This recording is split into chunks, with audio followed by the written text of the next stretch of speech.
समस्या में ही समाधान है। यह एक ऐसा मंत्र है जिसे हम सभी ने कहा है या सुना है, लेकिन क्या यह सच है? बहुत से लोग समस्याओं के सामने खड़े होकर बस इंतजार करते रहते हैं, आशा करते हैं कि समस्याएं अपने आप हल हो जाएंगी। ये एक सामान्य सोच है कि समस्या से बचने का सबसे अच्छा तरीका है कि हम इंतजार करें और उम्मीद करें कि समस्या खुद ही ठीक हो जाएगी। लेकिन क्या यह सच है? क्या वाकई मुश्किलों का सामना करना और उनसे निपटना इतना आसान है? इस वीडियो में हम बात करेंगे कि समस्याओं के सामने खड़े होकर इंतजार करना सबसे अच्छा विकल्प नहीं है। हम आपको सिखाएंगे कि समस्याओं का सामना करना उन्हें हल करने का सही और प्रभावी तरीका है। इस वीडियो के माध्यम से हम सीखेंगे कि हमारी मेहनत, समर्पण और सही दिशा में कदम बढ़ाने से ही समस्याएं हल हो सकती हैं। तो इस वीडियो को देखें और सीखें कि समस्याओं का सामना करना और उन्हें हल करना ही सच्चा समाधान है। तो चलिए शुरू करते हैं। दोस्तों, बहुत समय पहले की बात है। एक राज्य का राजा बहुत चिंतित था क्योंकि उसकी पत्नी का जन्मदिन नजदीक आ रहा था। यूं तो कहने को वह राजा था, लेकिन फिर भी उनके वैवाहिक जीवन में हजारों प्रकार की समस्याएं थीं। परंतु राजा जन्मदिन पर अपनी पत्नी को एक ऐसा उपहार देना चाहता था कि जिससे उनके जीवन में जो दुख है वह कम से कम उस दिन के लिए दूर चला जाए। वह अपनी पत्नी को खुश करना चाहता था, किंतु आपने देखा होगा कि यह कार्य बहुत ही मुश्किल है, क्योंकि हम आज तक किसी को खुश नहीं कर पाए। हम चाहे लाख कोशिशें ही क्यों न कर लें, लेकिन हम कभी किसी को खुश नहीं कर पाते, क्योंकि यह खुशी हमारे पास नहीं है और न ही सामने वाले के पास है, जो हमारे पास है ही नहीं। वो हम किसी और को कैसे दे सकते हैं? अर्थात अगर आपको किसी दूसरे को खुशी देनी है तो सबसे पहले आपको खुश होना होगा, आपको खुश महसूस करना होगा, अर्थात वह खुशी आपके पास होनी चाहिए, तभी तो आप किसी और को खुश रख सकते हैं। एक दिन राजा ने सभी दरबारियों को दरबार में उपस्थित होने का आदेश दिया और साथ ही सभी मंत्रीगण भी वहां पर उपस्थित थे। तभी राजा ने सभी से सुझाव मांगा कि आखिर वह किस प्रकार अपनी पत्नी को जन्मदिन पर खुश कर सकता है। आखिर वह उन्हें कैसा उपहार दे जिस कारण राजा की पत्नी खुश हो सके। वहां पर उपस्थित सभी लोग अपने मन की बातें राजा से बताते हैं, परंतु राजा को वहां पर उपस्थित किसी भी व्यक्ति का कोई सुझाव पसंद ही नहीं आया। एक दिन संध्या के वक्त राजा अपने रथ से कहीं जा रहा था। तभी रास्ते में उसने एक बहुत ही सुंदर मूर्ति देखी। वह मूर्ति बहुत ही सुंदर और आकर्षक थी। उसे देखकर ऐसा प्रतीत होता था मानो उस मूर्ति में जान हो। उस मूर्ति को देखकर राजा बहुत प्रसन्न हुआ और वह तुरंत ही मूर्तिकार के पास पहुंचा और राजा उस मूर्तिकार से कहता है, तुम तो बहुत बड़े कलाकार हो, तुम्हारी मूर्तियों में चांद नजर आती है। ऐसा प्रतीत होता है कि तुम्हारी मूर्तियां जीवित हैं। हम तुम्हारी इन मूर्तियों को देखकर बहुत प्रसन्न हैं। हम चाहते हैं कि तुम्हारी सारी मूर्तियां हमारे दरबार में शामिल हों। यह सुनकर वह मूर्तिकार बहुत प्रसन्न हुआ, जैसे उसे कोई खजाना मिल गया हो।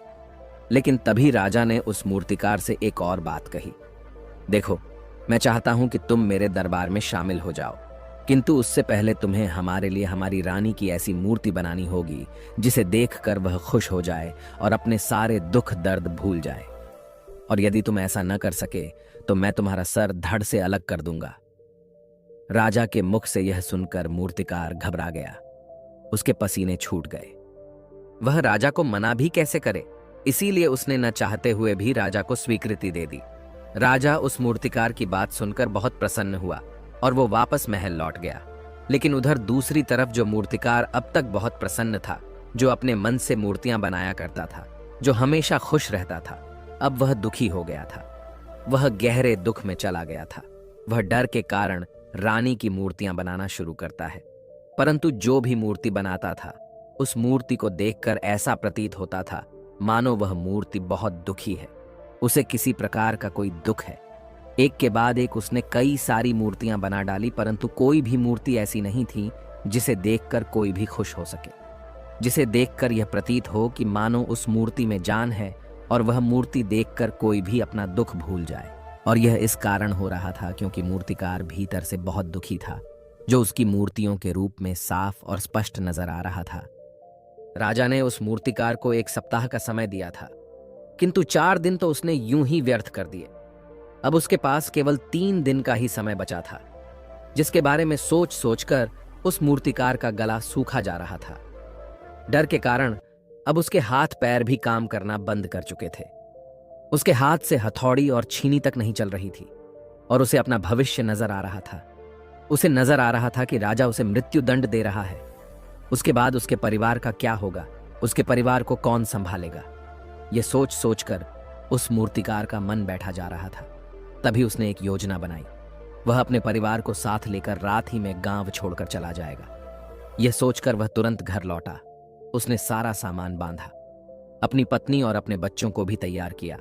वह जैसे ही घर से निकलने वाला था कि तभी उसने देखा कि राजा के सिपाही वहां पर तैनात है। यह देखकर वह मूर्तिकार और भी घबरा गया। वह समझ नहीं पा रहा था कि क्या करे।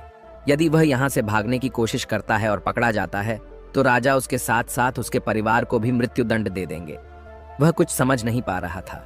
तभी वह जमीन पर बैठ गया और रोने लगा और अपनी पत्नी से कहता है, अब से तुम्हें बच्चों का ख्याल रखना होगा। मेरा और तुम्हारा साथ यहीं तक था, क्योंकि राजा ने जिस प्रकार की मूर्ति का मुझे आदेश दिया है मैं उस प्रकार की मूर्ति नहीं बना पा रहा, जिस कारण राजा मुझे मृत्यु दंड दे देंगे। वह मेरा सर धड़ से अलग कर देंगे और उसके बाद तो तुम्हें ही बच्चों का ख्याल रखना होगा।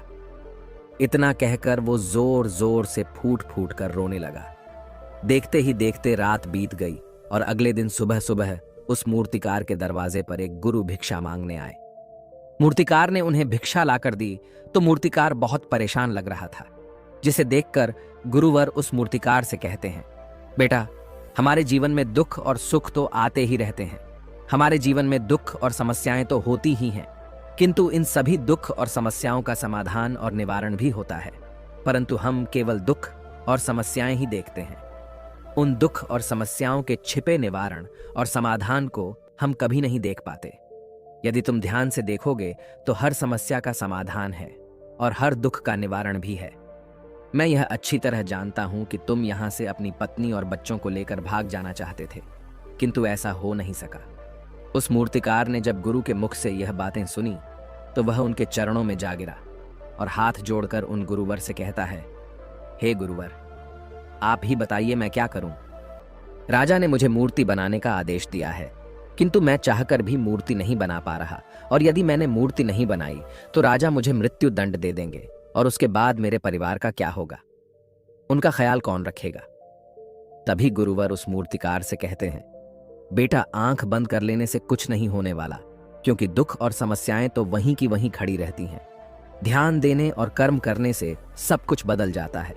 यदि तुम केवल आंखें बंद करके यह सोचोगे कि तुम्हारी समस्याएं चली जाएंगी तो ऐसा कभी नहीं होगा। इतना कहकर उन गुरुवर ने उस मूर्तिकार के कानों में कुछ कहा और उसके बाद वह वहां से चले गए। उन गुरु के वहां से चले जाने के बाद वह मूर्तिकार महल गया, जिसे देखकर राजा उस मूर्तिकार से कहता है, लगता है तुमने समय से पहले ही एक अद्भुत मूर्ति तैयार कर ली है। बताओ वो मूर्ति कहाँ है, मैं भी उसे देखना चाहता हूं। इस पर मूर्तिकार जवाब देते हुए कहता है, महाराज, अभी तक मैंने मूर्ति तैयार नहीं की है, परंतु आपके दिए हुए समय पर मैं अवश्य ही वह अद्भुत मूर्ति तैयार कर लूंगा। लेकिन उससे पहले मेरा एक बार महारानी से मिलना बहुत आवश्यक है, अन्यथा वह अद्भुत मूर्ति तैयार नहीं हो पाएगी। राजा ने उस मूर्तिकार की सारी बातें ध्यानपूर्वक सुनी और उसके बाद राजा ने मूर्तिकार को महारानी से मिलवाया। मूर्तिकार महारानी से मिलने के बाद महारानी से प्रश्न करते हुए कहता है, महारानी जी, किसी भी औरत के जीवन का सबसे बड़ा दुख क्या हो सकता है। इस पर महारानी जवाब देते हुए उस मूर्तिकार से कहती हैं, किसी औरत का मानव बन पाना उसका सबसे बड़ा दुख है।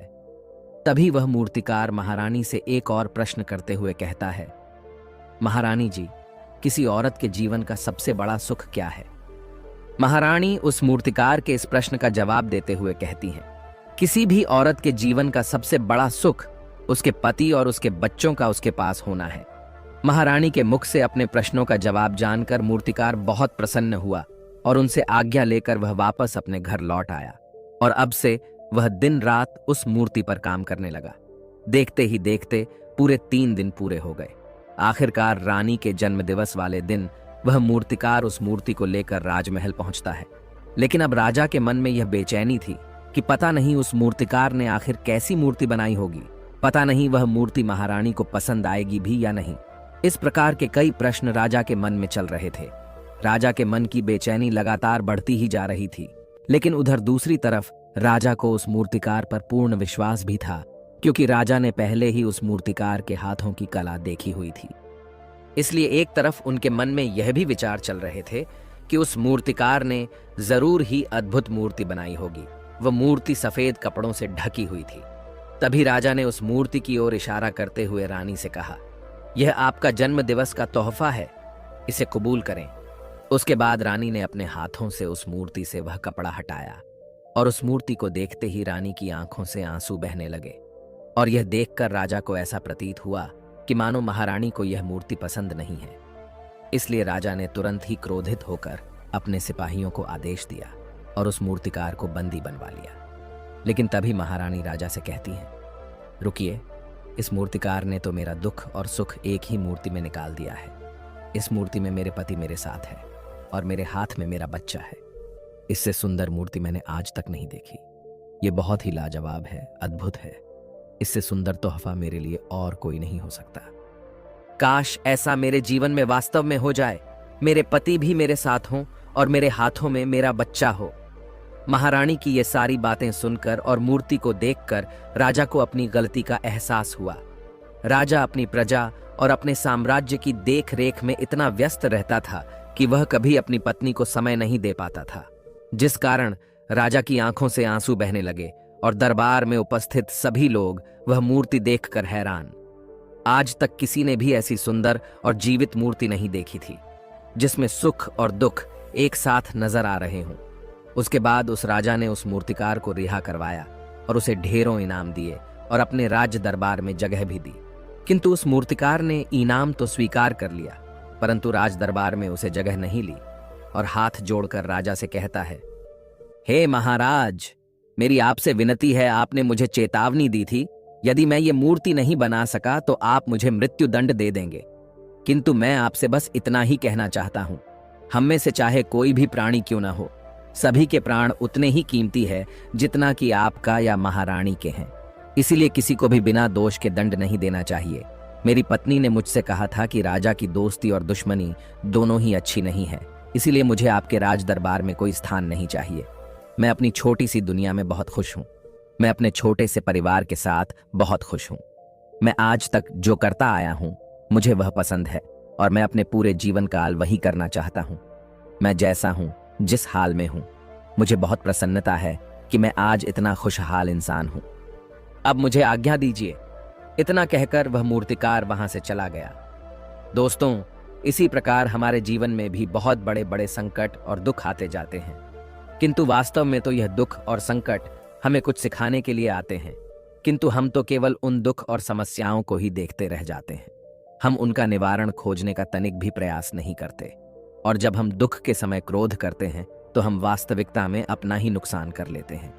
जो व्यक्ति समझदार होते हैं वह अपने दुख और परेशानियों से यह सबक सीख ही लेते हैं कि उन्हें विषम परिस्थितियों में शांत रहकर उन दुखों का निवारण करना चाहिए, उन समस्याओं का समाधान करना चाहिए। किंतु हम में से अधिकांश लोग यह नहीं सीख पाते और वे लोग दुख और परेशानियों के समय पर क्रोधित हो ही जाते हैं। वह इस बात को अच्छी तरह जानते हैं कि हमें दुख और समस्या के समय पर शांत रहना चाहिए और उसका समाधान खोजने का प्रयास करना चाहिए, किंतु हम बार बार वही गलती दोहराते रहते हैं। जब भी हमारे सामने कोई विषम परिस्थिति उत्पन्न होती है तो हम बार बार क्रोधित हो जाते हैं और क्रोध में आकर हम अपना ही नुकसान कर लेते हैं, क्योंकि क्रोध में हम कभी भी कोई चीज सीख नहीं सकते। क्रोध में हमारा मस्तिष्क काम करना बंद कर देता है और उसे केवल वह परिस्थिति नजर आती है, वह समय नजर आता है जो उसके खिलाफ है और जो जीवन के दुखों से, इन समस्याओं से कुछ सीख नहीं पाता। ऐसा व्यक्ति पूर्ण रूप से एक दलदल में फंसे हुए इंसान की तरह है, जो परिस्थितियों के दलदल में कुछ इस प्रकार फंस चुका है कि वह वहां से निकल नहीं सकता। फिर वह चाहे कितना भी हाथ पैर क्यों न मार ले, और जितना हाथ पैर मारेगा वह उतना ही उस दलदल में फंसता चला जाएगा। जबकि आपको हाथ पैर न मारकर बल्कि शांत रहकर अपने मस्तिष्क का प्रयोग करना चाहिए और यह सोचना चाहिए कि इस दुख, इस समस्या और इस विषम परिस्थिति का समाधान क्या हो सकता है। किंतु आप तो अपने आप को पहले से ही दलदल में डाल चुके हैं और ऐसी स्थिति में आप बाहर निकलने के बारे में न सोचकर लगातार और हाथ पैर मारकर आप अपने आप को उस दलदल में और भी नीचे डुबाते जा रहे। तो ऐसी परिस्थिति में आप भला उस समस्या, उस परिस्थिति का सामना कैसे करेंगे, वहां से बाहर कैसे निकलेंगे? और वहीं पर जो व्यक्ति थोड़े भी जागृत है जो दुख और समस्याओं का निवारण और समाधान खोजने में वास्तव में अपना समय लगाते हैं। वह यह जानते हैं कि निवारण और समाधान एक हीरे की तरह है, वह हीरे की खान की तरह है। जिस प्रकार एक हीरे को ढूंढा जाता है, फिर उसे तराशा जाता है, जिसके बाद उस हीरे की कीमत बहुमूल्य हो जाती है, ठीक वैसे ही दुख और समस्या में समाधान और निवारण खोजने की आवश्यकता होती है, और वह हमें खोजने भी चाहिए। और जब आपको मिल जाते हैं, तब आपको एक ऐसी संपदा मिलती है, एक ऐसी समझ, एक ऐसा विश्वास, एक ऐसी शक्ति मिलती है कि उसके बाद आपके सामने जब भी कोई समस्या या कोई परेशानी आती है तो आप अकेले नहीं होते, बल्कि आप यह समझ जाते हैं कि वह विषम परिस्थिति आपको कुछ सिखाने आई है और आप उसका डटकर सामना करते हैं। उससे वह सारी चीजें सीखते हैं जो वह आपको सिखाना चाहती है, और उसके बाद आप और भी मजबूत होते चले जाते हैं। आपका विश्वास और भी बढ़ता चला जाता है, आप और भी शक्तिवान और बलवान होते चले जाते हैं। इसीलिए महात्मा बुद्ध कहते हैं कि यदि दुख है तो उसका निवारण भी है, यदि समस्या है तो उसका समाधान भी है। इसलिए केवल दुख में उलझे मत रहिए, बल्कि उस दुख का निवारण कीजिए, और यही आपको करना चाहिए। केवल हाथ पर हाथ धरे बैठे रहने से या फिर यूं ही समय को व्यर्थ गंवाने से आपको कभी भी उसका निवारण नहीं मिलेगा, बल्कि जितना आप उस दुख और समस्या से अपनी जान छुड़ाकर भागने की कोशिश करेंगे, उतनी ही तीव्रता से आपके पीछे भागेगी। और जैसे जैसे समय बीतता जाएगा, वह दुख और समस्या और भी विकराल रूप ले लेगी, और तब उसका सामना करना और भी मुश्किल हो जाएगा। इसलिए यदि कोई दुख और समस्या अभी आपके सामने है, तो उसे लड़िए, डटकर सामना कीजिए, उससे सीखिए और निवारण कीजिए। दोस्तों, आपने आज के इस वीडियो से क्या सीखा, वह मुझे आप कमेंट में बता सकते हैं। इसी के साथ में उम्मीद है कि आपको आज की वीडियो पसंद आई होगी, तो इस वीडियो को उस इंसान को शेयर करें जिससे यह कहानी सुनने की जरूरत है, और उसी के ठीक बाद चैनल को सब्सक्राइब करें। तो चलिए फिर मिलते हैं ऐसी एक और नई वीडियो में एक नए मैसेज के साथ। तब तक के लिए अपना ख्याल रखें। धन्यवाद और नमो बुद्धाय।